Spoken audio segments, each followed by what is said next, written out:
Hi, welcome to everybody that Hello. is connecting. It's really nice to have you all here. Cici, this is Cici, the headmaster of the institute, and she's going to start with a presentation in a couple of minutes Yes. when I finish Yes. her introduction. And well, we really hope that you all enjoy it. As we were saying before, there's going to be a recording. We're making sure that this is recorded. So there's going to be a recording that is going to our YouTube channel. So if somebody missed it or you want to rewatch it, we will also send you the link with the recording. And well, let's start with this wonderful presentation. Thank you, Mappy. Welcome, everyone. It's always wonderful to see people interested in house coaching. This is our passion. This is what makes us wake up every day. So it's lovely to see people interested. So I'm going to start the presentation talking about a story. I want to tell you how we, Mappy and I, met Kirsten Steno, who is the creator of House Coaching. And it's a beautiful story that I want to share with you because in 2015, Mappy and I were working in Bow Concept in Colombia. We were in charge of training the designers that work there in the stores. We trained them on sales, how to sell, and how to interact with their clients. They had to go to their homes and they had to understand what they needed. So we had to do a lot of coaching doing that and training. And on the other side, Kirsten was a house coach. She already started the movement of house coaching on her side. A methodology. And she was touring the world with a book that she wrote with Bow Concept. And she came to Colombia and she was talking about house coaching and how the interaction between interior design and coaching made so much sense. We listened to her and we totally connected with what she was saying and we loved it and we became friends and we wanted to become house coaches, but there was only Kirsten. So we decided to start this training program, this course, and we started the House Coaching Institute in 2020, right before the pandemics came. And that was something very powerful because everybody was concealed, everybody was in their homes, and we started talking about the home and the impact of the home. So it was something very interesting and very amazing for us to live.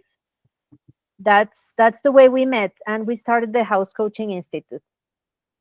So I'm going to talk a little bit about how are we different from interior design, what we do different for some of you that already work with clients and interior design. So you have an idea of how is it that we do it and why is it different. First of all, the change of the focus on the projects is something that is very key in the process because we stop seeing spaces, we stop seeing furniture, we stop seeing accessories, and we start seeing people. Every time we enter a space, we enter a home, we enter a living room, we enter a bedroom, we always see people. What's going on with the people? If it's a couple, what's going on in their relationship? If it's a family, how it's changing, how the family is changing. Maybe they just had kids and their kids are small and they took over the house, or maybe they're grown-ups and they want to leave the home and they want independence. Sometimes they are teenagers and they're looking for independence in their home.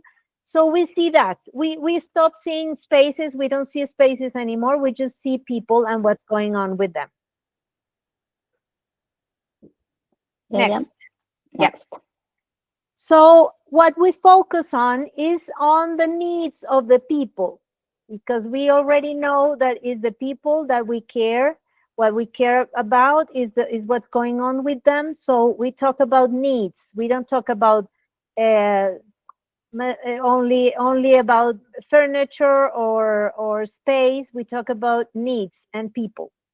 So Kirsten basically took the Maslow's pyramid of needs, which is very familiar to a lot of you. And basically what the pyramid of needs say is that all humans have the same kind of needs. It doesn't matter if you're in India, if you're in Austria, if you're in Colombia, if you're in Denmark, we all have the same needs. So we look with house coaching, we want to fulfill those needs using interior design. So we go from the bottom, which is the basic, the most practical and more basic need that we have with the home or with the buildings and any kind of space, and that is the security that a place gives to people. You need a roof, you need a place that you feel protected, you need to feel that it's safe, and that would be the basics of the needs that a building should accomplish. But then you have practical and safe. You need somewhere to sleep, you need a place to eat, maybe you need a room to work or be with your family. And that's the functional part of the design that most architects and designers know how to understand and how to figure out when they start a project. And then in the third level, we have the aesthetics. The aesthetics is something that can be emotional. Aesthetics are always, architects and designers know how to understand aesthetics because it's something that people need. People need beautiful spaces, people need color, need materials, and the aesthetics have always been very important. But what is different from interior design and what we do with house coaching is that aesthetics fulfill a need of love and belonging. When you feel that the aesthetics are something that represent your taste, your needs, your personality, your values, you become very much attached to the space. Like you belong there, you feel like you are comfortable, you're connected, and you feel loved. So aesthetics become something very much more than just visual. And after that, we have when the person starts feeling represented by the space, and that is personal values. When you have a space that represents your values such as accomplishments or creativity or family or spirituality, those values are represented in the space. That has a much more impact because you feel like the space feeds you with energy. Like you feel like when you recharge your cell phone, when you connect your cell phone to the charger, that's how you feel when a space represents your values. And if you want, it's not always the case, but there are some cases where people are looking for spirituality and work of the soul, like finding a purpose in life.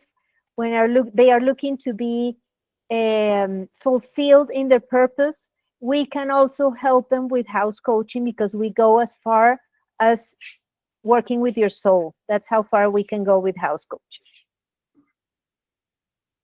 So now MAP is going to talk to you about how we understand these needs, how we find them out, and how we work with them. Thank you, Cecita.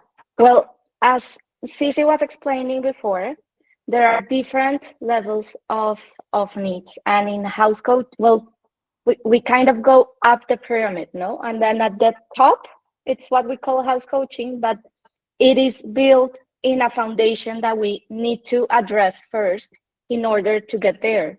So the first level, as Cici was explaining, this basic part of the needs, it's the functional needs. And actually, designers, architects, the people who work with the space, we are very good at finding out which ones are the functional needs. No, if we talk to a client and we ask, what is it that you use the space for, or how many people live here, and you get to understand what is it that somebody needs. Somebody can tell you, okay, so I need a home office, or I need a place to sleep, or I need a place to eat. Those are functional needs, or storage, that they are easy to understand. The thing gets a little different when, for example, you have a multi-purpose room, like in this case. We have this is the story of a couple that had something that we call like a bonus kid. So this baby was a son of the husband, but not of his wife. And this place was obviously for him when he went to the house to visit, but the wife needed a space to work, and she was feeling very bad for taking this space for herself. But the point is that they needed both room for guests, for Fausto, for this little boy, and she needed a space to work. So we worked on the functional needs. Which ones are the ones that have the priority here? Like, what are you really going to use this space for in a daily basis? And she understood that she needed to take a space for herself, do her office, and also create a part of the room for this little boy.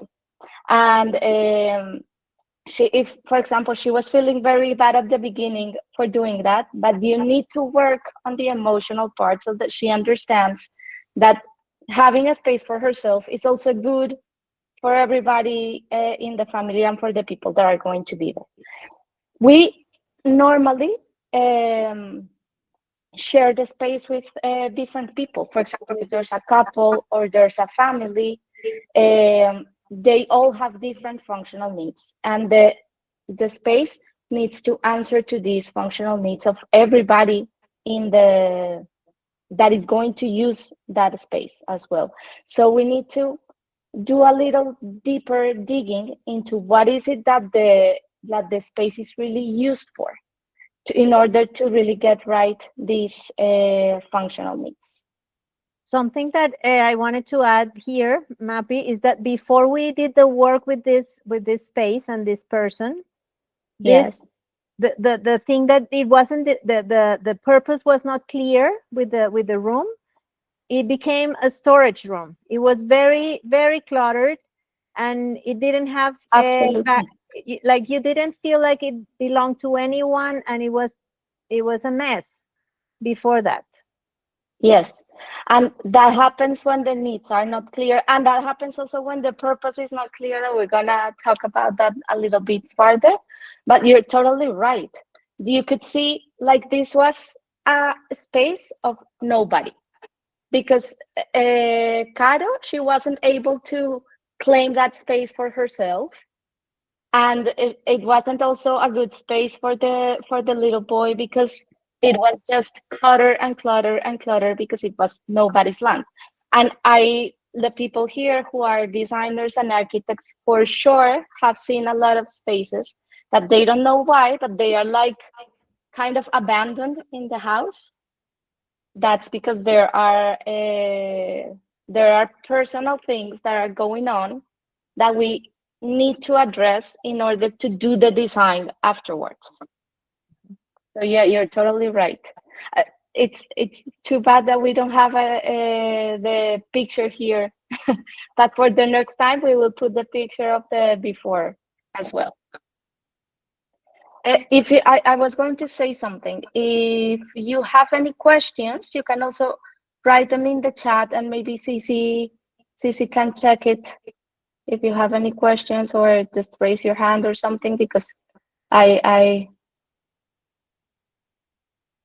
okay, perfect. So because I'm looking at the presentation. So the next level is what Cici was explaining about the aesthetical needs. And it is usually when we get to this part and we ask for people to tell me what they need in terms of what they like, the immediate response, it's like to go to what's trending, or what is it that I would like to see in my space, but from the point of a different point of view, the point of view of the mind. You go to your mind and you say, I would like my space to look elegant and trendy, and it is we want to know what you like, but from a different perspective. So for us, these aesthetic needs have to do with belonging and with the heart. And the only way to belong in the space is through the heart. It's not through the mind, it's through the heart. And it's through love. So what we do is we go to Pinterest and we go to images, because that's the way our heart can choose. But we don't go from a place of comparing our home to a Pinterest home, but we really ask people different things. There is a different conversation. What is it? We do two, actually, I'm going to explain this here. We do two different boards, one that I hate and one that is called what I love. So we do this exercise and we start with what we hate, because we want to understand what are the fears of somebody of having in the space. Maybe when people start saying, I don't want a space that is too disorganized, or that it's too cluttered, or that looks too messy, or that it's too dark. Usually what we do there is we find what you have fears about to have in the space. And then that's kind of the first step for us to understand what the limiting thoughts are from or what is blocking that person in the space. And then we go to the board of what they love. But as I was telling you, we don't go from a place of comparison or a place of looking what is trendy, but what is it that you would love to have in your home that connects to you, that makes you feel happy, that makes you feel connected? What is it? And the idea here is it doesn't matter if it's trendy or not. It doesn't matter if it's, I don't know, the last color, the color of the year. That is really not important here. What we want to do is to go from your heart, from all those doubts and all those wishes and all those things, comparisons that you do, to find the way to your heart and understand really what would make you belong to that space and what would make you connect to that space. So this is the example. I think I'm going to show you in the next slides. This is the home of another student. Well, these are the boards of another student that lives with her partner. Her name is Steph and her partner is Carolina. And these are Steph's boards. And really through these boards, you can meet Steph, no? You can understand what is scary for her and what is it that she loves and that she really wants. So this is kind of the first step to connect to somebody. And it's a totally different approach to only asking somebody, okay, so tell me, what style do you like? It is totally different. You need to go through what they don't like, and you need to go through what they love in order to know their hearts.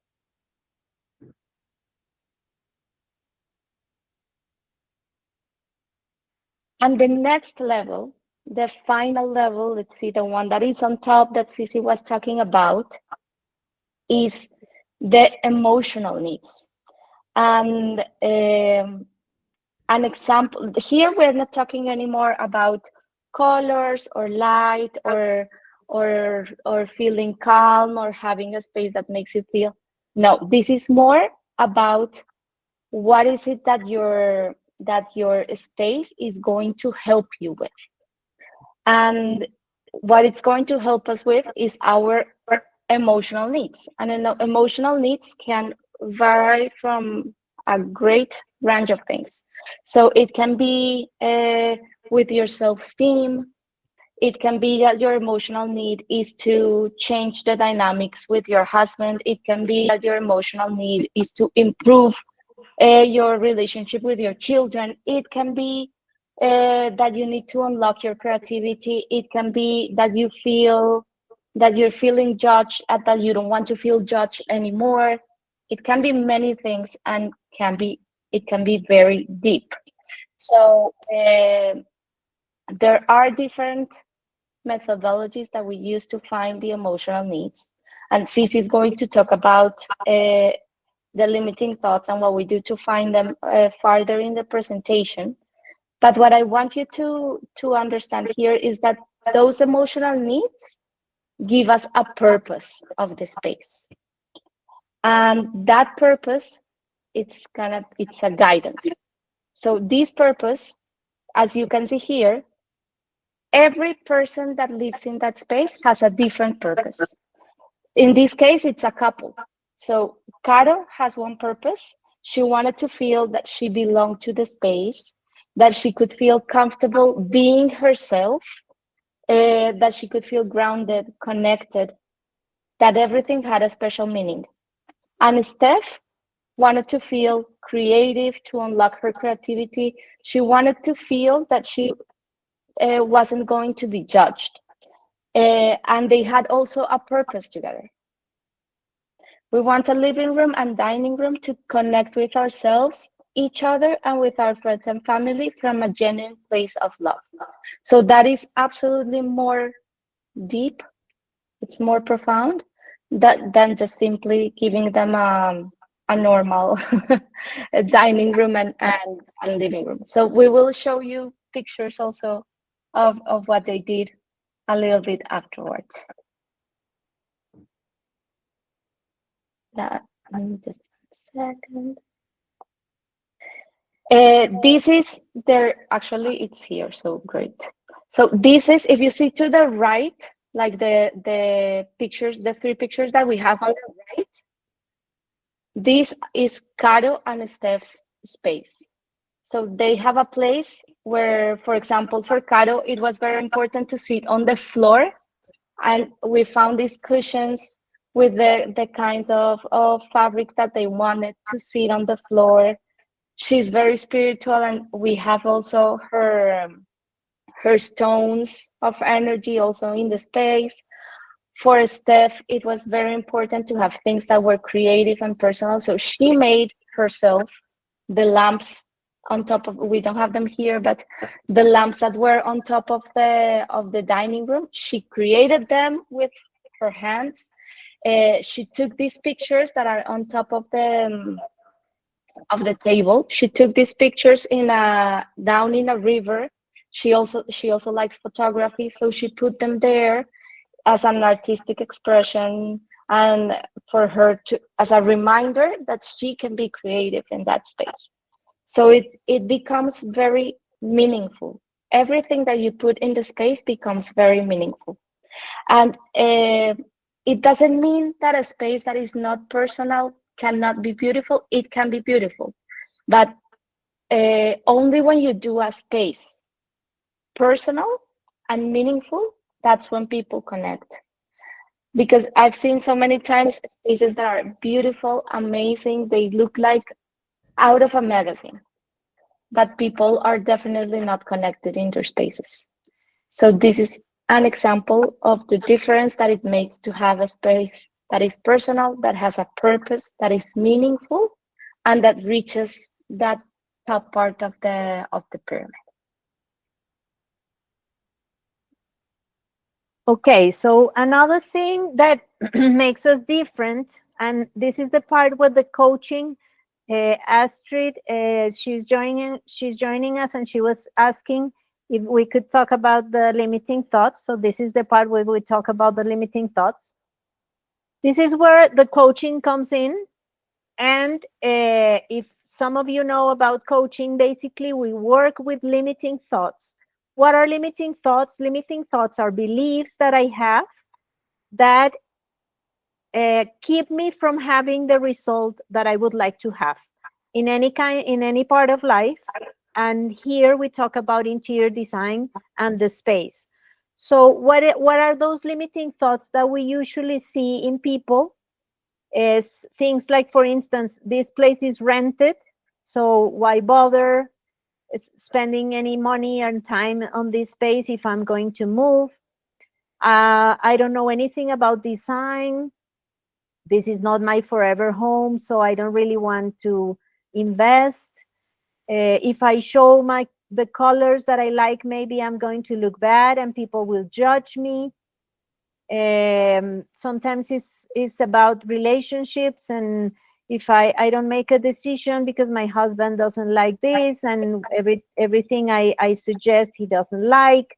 All those limiting thoughts, what create in the end are spaces that do not reflect what people are in essence, what they like, what they love to do, what their values are. So the limiting thoughts are something that we work on. We do a coaching session with the client, and this is called the four-wall exercise. And we go through the whole space, and we ask questions when we are in the space, and we are trained to hear what the limiting thoughts are, so we can work on them. What happens when people are living the limiting thought is that they become scared, they become frozen, they can't make decisions. And on the side of the designer, when you're a designer and you have limiting thoughts about you not being good enough, or not being professional enough, or thinking that your client is difficult and I'm not going to look well with this project, all those fears and all those limiting thoughts make you less empathic, less compassionate, less confident, and also the relationship between you and the client becomes difficult. When you are able to work with those limiting thoughts on both sides, yours as a designer and your client's limiting thoughts, then the relationship is a lot more empathic and a lot more compassionate. So when you, Mapi, la siguiente, next. Yes, just 1 second, sorry.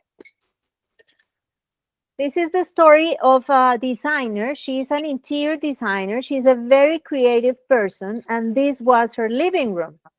It was all black and white. It had no color. She couldn't make a decision of hanging something over the sofa. She was frozen, and she hated it. She didn't like to be here. It was cold. It wasn't her. It wasn't her at all. And the limiting thought here was, I'm a designer. I should know better. How come I have this living room like this? If I'm a designer, this is what I do every single day with clients. So what we do is do a coaching session, and we work on the limiting thought.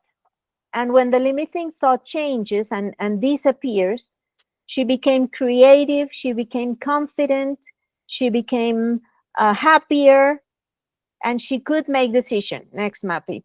She could make decisions about the space. And this was her space after that.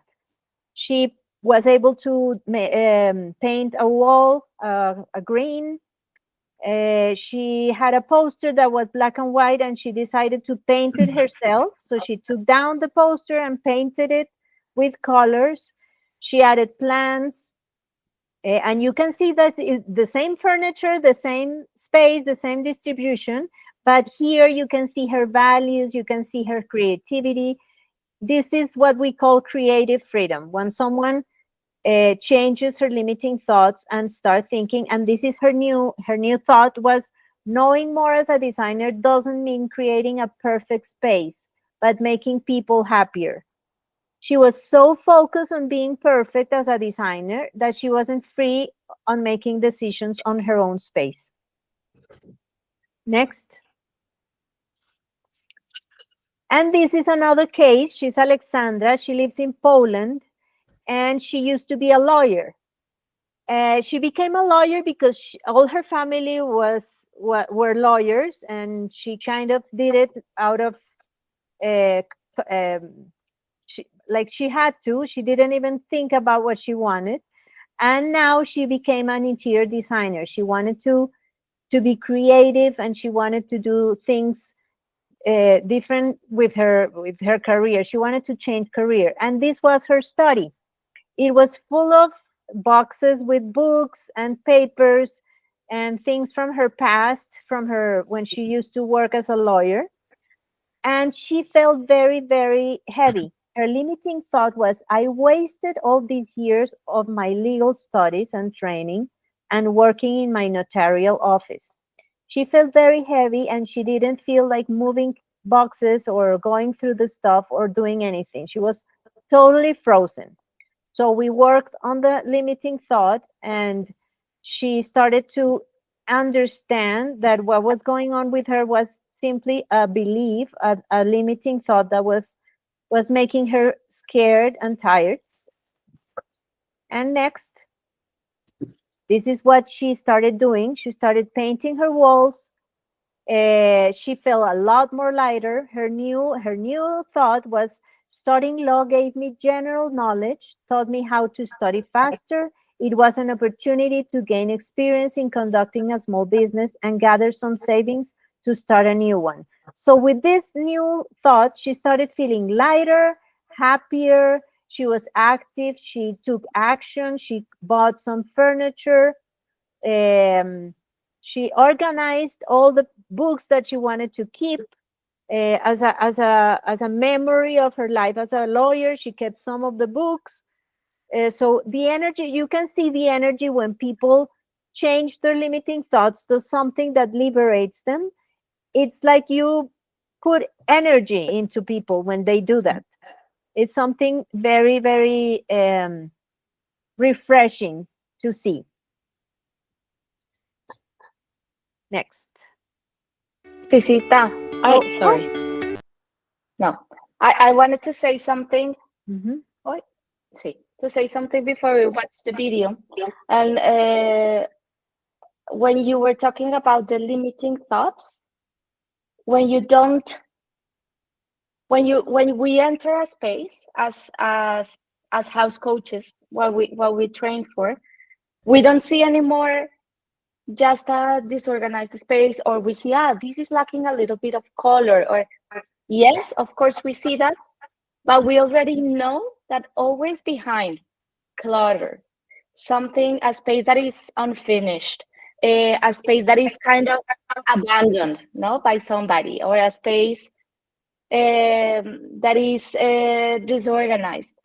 We know that there are limiting thoughts. So that's why we ask for people and what is going on in their lives.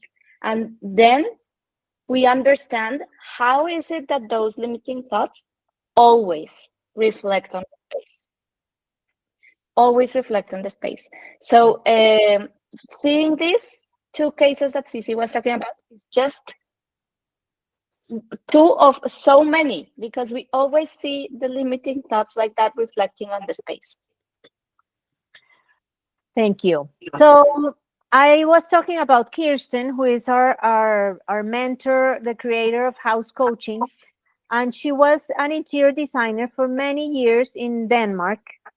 And she started feeling like she is very empathic, and she started feeling that people were talking about their issues, their trouble with relationships, how they were feeling in their spaces.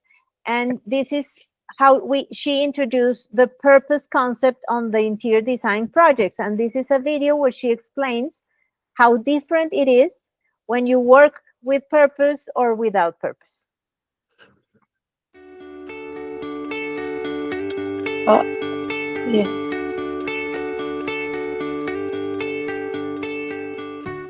Hi, my name is Kirsten Steno. I'm the founder of House Coaching and the Institute for House Coaching. And I'm honored to be part of this talk today about the purpose in the home design. And when did I discover that it's very important to have a purpose? Well, I had thousands of clients for 20 years without even asking that question.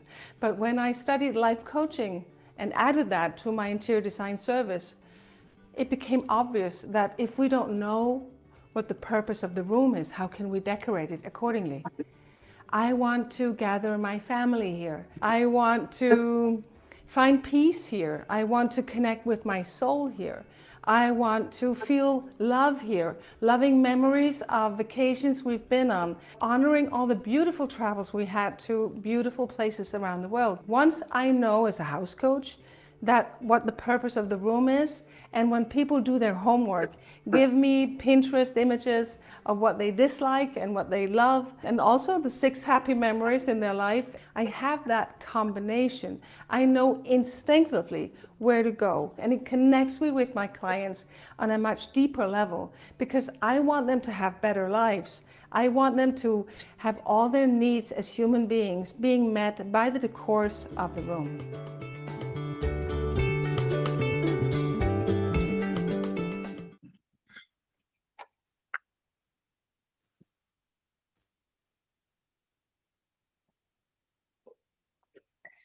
Yes, so I wanted to talk a little bit of the purpose as a tool, because we use it as a tool when we are working in interior design.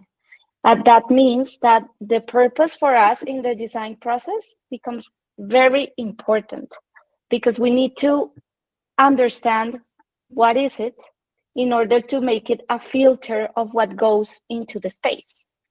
So that makes it easier for us to make design decisions, for example, because if you decide, I don't know, on a picture or on a painting or on photos on the wall, or you don't, well, first of all, that the designer doesn't have to make that decision, but when somebody, the client, wants to make a decision of what to put in that space, they can go to the purpose. Is this helping me to fulfill that purpose of the space? Is this really going to unlock my creativity? And it's very easy, then yes or no. If no, then this is not the place for that object or that furniture that you were thinking.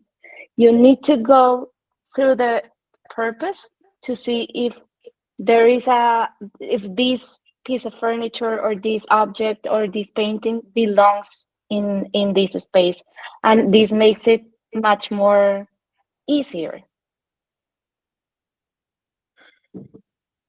And also there is something that is very different for us in the process of house coaching, and it is that once you have all this information and you have the purpose and everything, you are not the one doing the process. This is a process, as in coaching, from the client.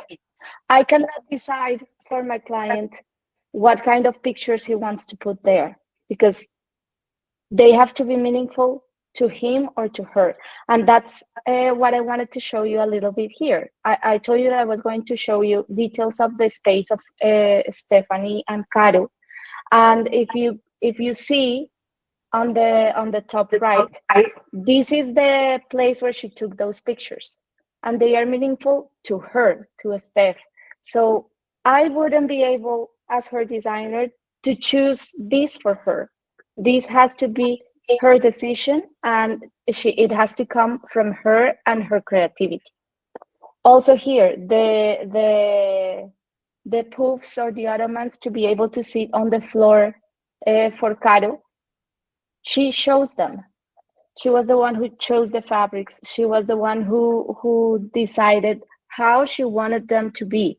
And it's important for her to decide, because then that's the only way that she's gonna feel connected to the space. And then deciding what is gonna be in the space as well. So for example, here in the bottom to the right, you can see Stephanie choosing the things that she wanted to leave in the space, and the ones she wanted to leave out of the space. So this is how we use the purpose as a tool, and how is it different from a normal interior design process. And now I wanted to introduce a very important person to us that she's here today. Her name is Dalia, and she's a certified house coach, architect, and she wants to talk about house coaching and her experience with her own space and with her clients. So she was like, we're very happy that you're here today with us because Thank you. we're very, very proud of our students and all of their journey. So I leave you to talk about what's coming next. Thank you, Mappy. Thank you, Cici. Yes, I was invited to this beautiful masterclass because we thought it was important to share my experience. I'm an architect, and I worked in architecture, design, and construction for over 20 years. And in a part of my journey, I decided that I wanted to start understanding what the human needs really are. I had this experience as an architect where I felt that the practice of the architecture had become something of it was like a competition, between different architects, and the style of the architect and what was fashion at the moment. And I felt that I didn't study architecture for that. I always thought, and I always felt that I wanted to make a good impact on people, and I was feeling that that was not happening. So I took a break, and then I starting coaching and working with people. And then I found house coaching, which was like a great gift for me, because um, it it brought design, and it brought emotions together. For me, in making, all the time during my practice, besides obviously knowing, what the function and the aesthetics of the space was, it was always about the feeling, how the people was going to feel after I did a design, or I made something, for them. And then I was like, like feeling that that part was missing. So then I found house coaching, and for me it was a great tool, because I felt like my values as an architect were met. um, I always think that we have a duty as architects, as designers of a space, to give wellness to the people who are living the space and experiencing the space. Not only to be, beautiful and aesthetic, which is very important for the person who's living the space, but also making them really a safe space where they can transform, and where they can become creative, and where they can move from fear to love. That's what I always expected from architecture. So house coaching gave me those tools, to come from fear to bring my clients to love. So all the steps that house coaching teaches us, uh, helps us as designers to understand deeply, the clients and their needs. So it's very important to understand how that space is going to serve, and then it's very important to the person to understand, because it's a process of them getting to know themselves, to understand what they want. And then you, as an architect or as a designer, you are co-creating with the client. So when you end up with a proposal, with a design, it's not something that you, as an architect, just like went by yourself and decided by yourself, but it's something that you co-created with the client. So when you go to the final project, both the client and the architect and the designer are synchronized. In my case, when I did my space, um, I was I was in a new apartment, in a new space, and there was this place that I wasn't feeling comfortable about. And all the time that I was looking at it, there's something in my mind, some limiting thought, uh, permanently talking to me. It's like it's not enough. It's very small. You just have to leave it like that. It was a space that that it was a bookshelf that is it's over there in the picture, and all the time I had this thought of something not nice to me. I was talking to me in a not nice way.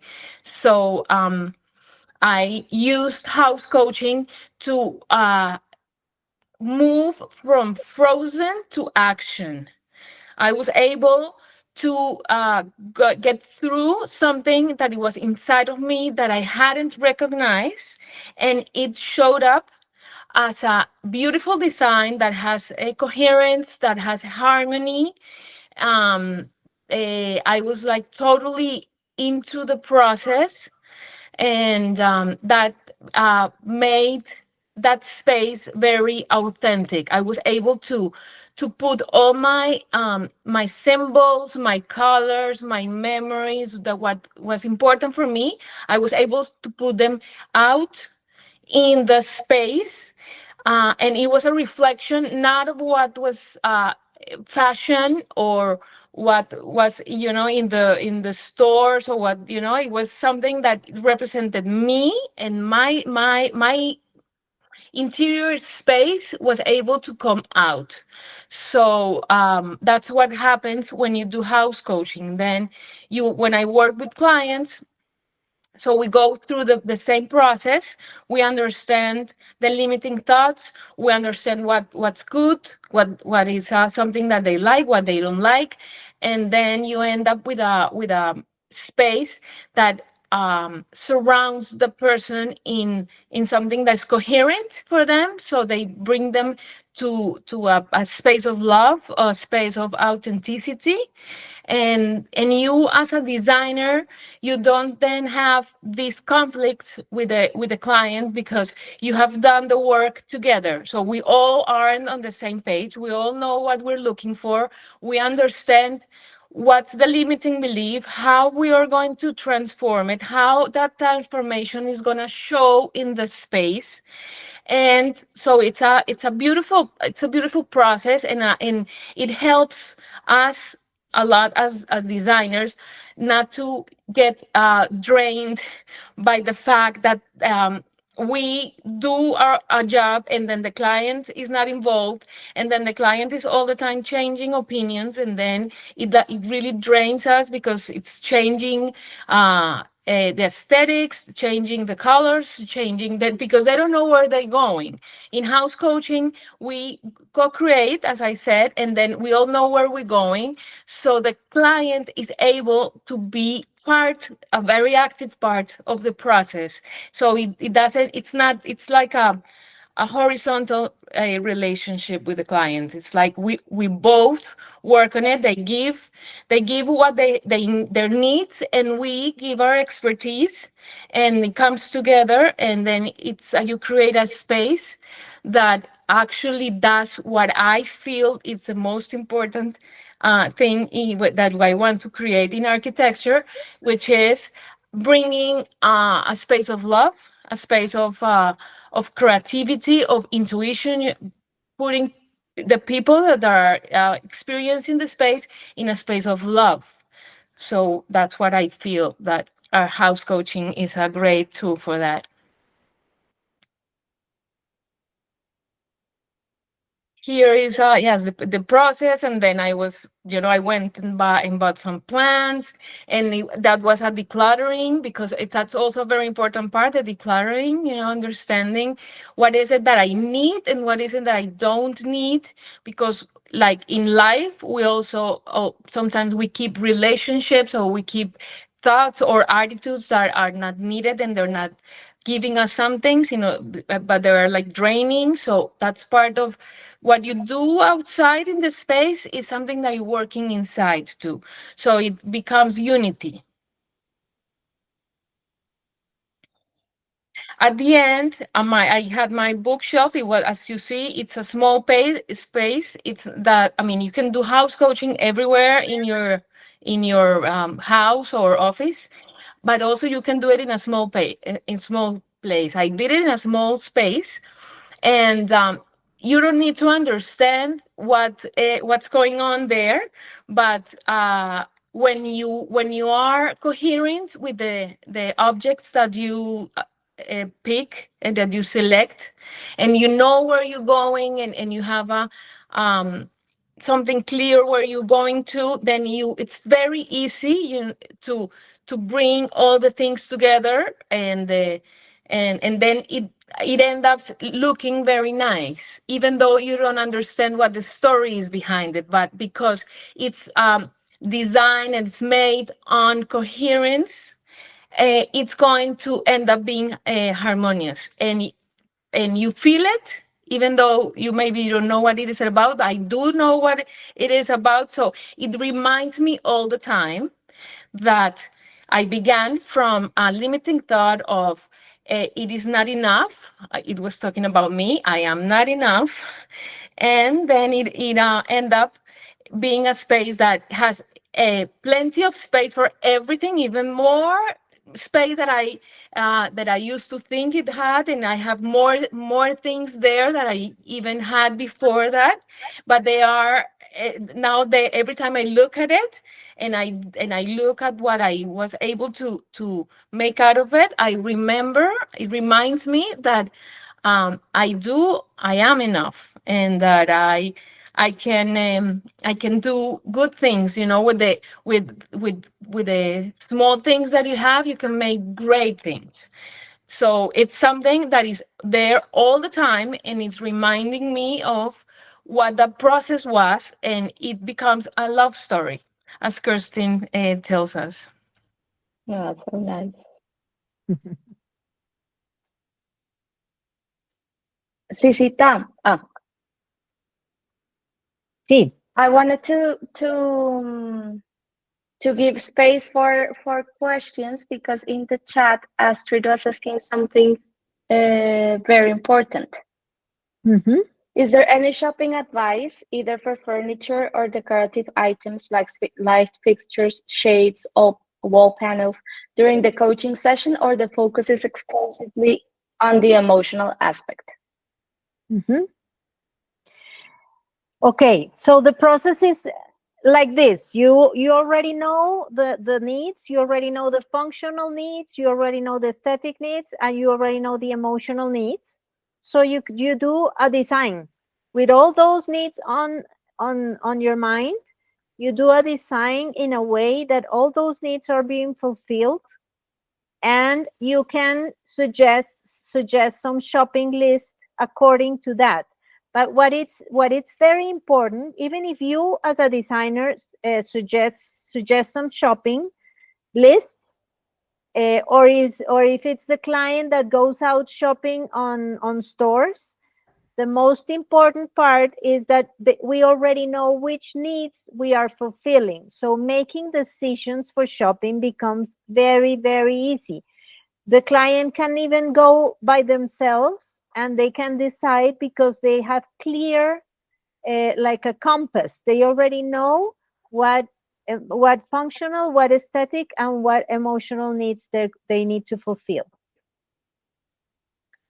I think there's something very important, and it is that design is always, like, everything that you know about interior design, how to combine colors, what colors look good together, how to do a correct distribution of the space, how to combine textures, what the lighting, that it has to be general lighting or specific lighting or functional lighting. All those things that we know about interior design, they become tools to fulfill the client's needs.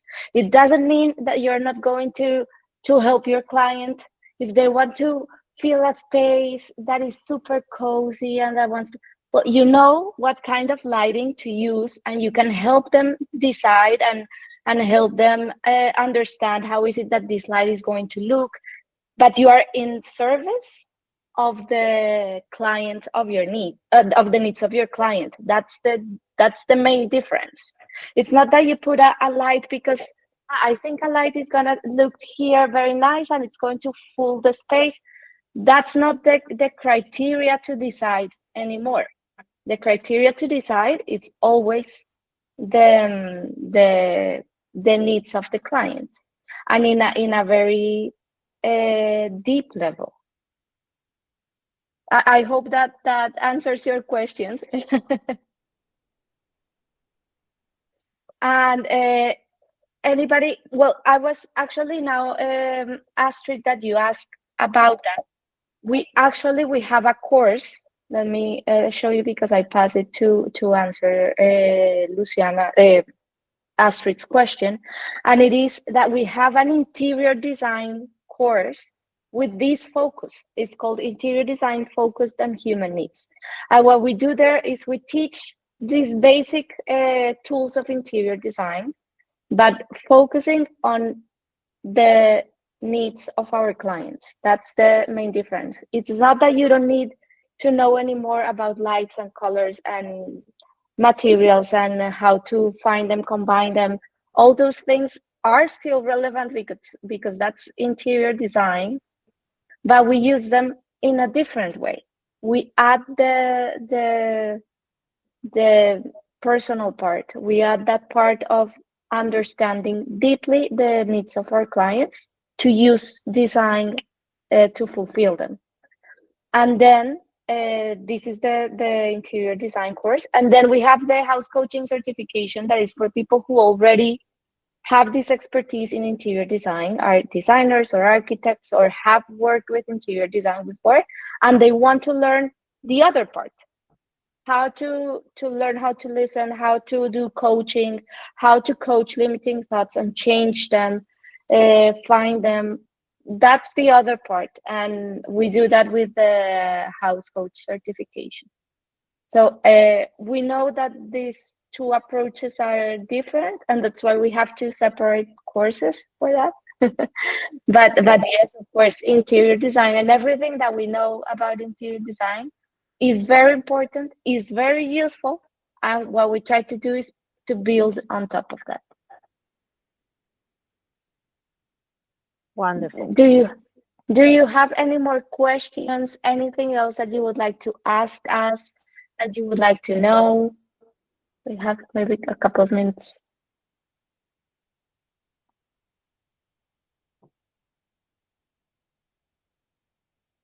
Let me see, because I'm not seeing the chat.